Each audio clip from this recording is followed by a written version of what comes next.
एक और बड़ी खबर आप तक पहुंचा दे। दक्षिण भारत की अगर बात करें तो देखिए, इस बार दक्षिण भारत में बीजेपी ने दस्तक दी है। दक्षिण में पिछली बार के मुकाबले एक सीट ज्यादा मिली है। ये बड़ी खबर है। बीजेपी को यहां पर कह सकते हैं कि बड़ी कामयाबी भी मिली है। दक्षिण में पिछली बार के मुकाबले एक सीट ज्यादा मिली। केरल में इस बार बीजेपी का खाता खुल चुका है।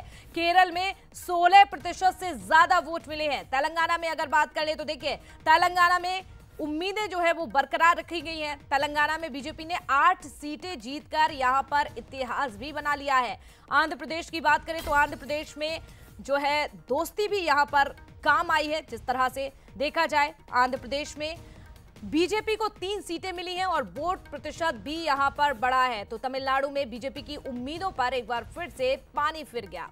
बीजेपी के सिंघम कहे जाने वाले अन्नामलाई का तिलिस्म धराशाही हो गया। तो वहीं दक्षिण में कांग्रेस ने भी मजबूत पकड़ अपनी बनाए रखी है। 13 सीटें यहां पर बढ़ी हुई नजर आई। लेकिन बड़ी बात है, दक्षिण भारत में देखिए, इस बार किसी भी तरह से पार्टी ने भूल चूक नहीं की है और लगातार प्रयास करते रहे। दक्षिण पर सबसे ज्यादा फोकस इस बार बीजेपी ने किया है। लगातार दौरे किए, कई सभाएं भी की हैं महत्वपूर्ण, चाहे प्रधानमंत्री नरेंद्र मोदी की बात करें या फिर केंद्रीय गृह मंत्री अमित शाह की।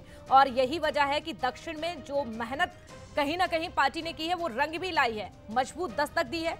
और ज्यादा जानकारी के लिए हमारे साथ मनोज जी लगातार जुड़े हुए हैं।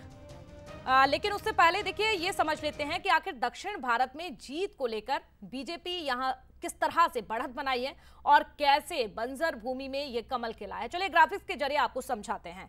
तो यहां पर देखिए, तेलंगाना में 17 सीटें बीजेपी 8, कांग्रेस को 8 मिली है। तो अन्य के खाते में यहां पर 1 सीट चली गई है। तो ये कुछ आपको यहां पर आंकड़े दिखाने का प्रयास किया है। और चलिए मनोज जी भी हमारे साथ जुड़े हुए हैं। मनोज जी देखिए, दक्षिण भारत बीजेपी के लिए ये सबसे बड़ा टास्क था। कोई कसर नहीं छोड़ी गई यहां पर मेहनत करने की, चाहे सभाओं की बात करें, दौरे की बात करें। और कहीं ना कहीं कह सकते हैं इस रिजल्ट के बाद कि दक्षिण भारत में कमल खिलता हुआ नजर आया, मेहनत रंग लाई है। किस तरह से देखिए जो आंकड़े फिलहाल सामने आए हैं। देखिए, भारतीय जनता पार्टी की ये खासियत भी रही। कई बार होता है कि जब एक हार आपको मिलती है, हार तो इसलिए नहीं कहा जाएगा क्योंकि तीसरी बार वापसी हो रही, अपने आप में 60 साल का रिकॉर्ड तोड़ा है भारतीय जनता पार्टी ने, नरेंद्र मोदी ने, कि तीसरी बार एनडीए की सरकार बनने जा रही है। तो ये अपने आप में एक बात हो सकती है। लेकिन भारतीय जनता पार्टी को बहुमत के बतौर खुद को नहीं मिला, बल्कि एनडीए के साथ मिलकर सरकार बनानी पड़ रही है। तो चर्चा इसकी ज़्यादा चल रही। लेकिन चर्चा तो ये भी होना चाहिए कि उड़ीसा में भारतीय जनता पार्टी ने अपना खाता खोला, बल्कि सरकार बनाने जा रही है। और सबसे महत्वपूर्ण केरल, जिसकी चर्चा हमेशा होती रही है। और उसी तरह जैसा पश्चिम बंगाल में एक भी सीट नहीं रहा करती थी, और बाद में जब विधानसभा के चुनाव हुए तो 80 सीटें लगभग भारतीय जनता पार्टी वहां जीती। लोकसभा के चुनाव में 2019 में 18 जीती। इस बार कम हो गई सीटें, 10 वहां पर मिली। इसी तरह साउथ में बात करें तो भारतीय जनता पार्टी ने अपना एक तरह से कहा जाए तो खाता खोल दिया। तेलंगाना में पिछली बार 3 सीटें मिली थी, इस बार बढ़कर 8 हो गई। यानी बहुत अच्छा परफॉर्मेंस इसको कहा जाएगा। लेकिन वो केरल जिससे कभी उम्मीद ही नहीं की जा सकती, तो त्रिचूर से भारतीय जनता पार्टी जीतने में कामयाब रही है, बल्कि 16% वोट शेयर भी बढ़ा है। तो मेरे साथ इस समय मनीष जी जुड़ रहे हैं, हमारे वरिष्ठ सहयोगी है। मनीष जी, हम बात तमाम तरह की कर रहे हैं, करते रहते हैं, लेकिन साउथ को हम भूल रहे हैं। क्योंकि केरल में जाना भारतीय जनता पार्टी का ये बता रहा है कि बीजेपी 2 से लेकर 303 की यात्रा की, अभी 240 मिले। यानी केरल में जाना ये बताता है कि अगले सालों की तैयारियां तो बीजेपी ने शुरू कर दी है और सेंध लगाने में कामयाब हो गई। मनोज जी, एक वक्त था जब बीजेपी को हिंदी बेल्ट की, हिंदी पट्टी की पार्टी कहा जाता था। लेकिन जब से नरेंद्र मोदी ने सत्ता संभाली है 2014 से, उसके बाद से जिस तरह से बीजेपी का विस्तार पूरे देश में हुआ है, पिछली बार जैसा आपने जिक्र किया कि बंगाल में बहुत अच्छी जीत लेके आई थी, 16 से ज़्यादा सीटें जीती, हाँ 18 सीटें जीती थी।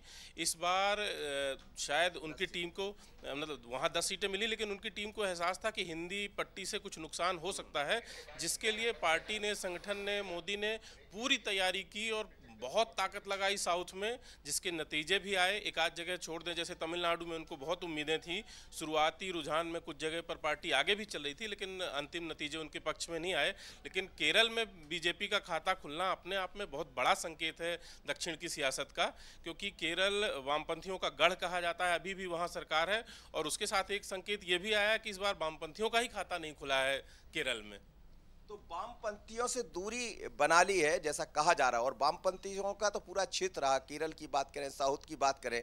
लेकिन धीरे धीरे कर भारतीय जनता पार्टी, अब देखिए बीजेपी की एक और खासियत है साक्षी, कि वो जब चुनाव हारती है या जीतती है उसी दिन से अगले चुनाव की तैयारियां शुरू कर देती।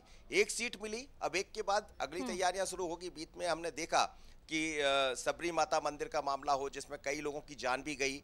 लंबे समय तक ऐसा कहा जाता संघ और भारतीय जनता पार्टी के कई लोगों को अपनी जान गंवानी पड़ी।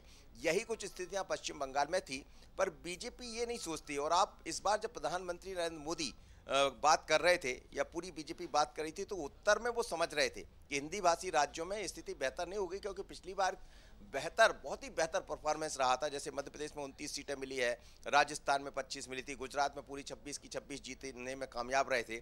और इस बार कमी होगी, इसलिए उन्होंने साउथ का रुख किया और साउथ में वो करने की तरफ बढ़ चली है बीजेपी, जो 2029 और 28 में दिखाई देगा। बिल्कुल मनोज जी, आपने सही कहा कि बीजेपी की तैयारियां पहले से ही शुरू हो जाती हैं और इस चुनाव में ही नहीं, दक्षिण भारत पर पहले से ही नजर थी प्रधानमंत्री की, क्योंकि अगर 10 साल की बात करें, 10 साल में 146 सभाएं की हैं, यात्रा की है, तो ये कोई कम आंकड़ा नहीं है और जिसका नतीजा भी हम सभी देख रहे हैं। मनोज जी, बहुत धन्यवाद आपका जुड़ने के लिए, जानकारी देने के लिए।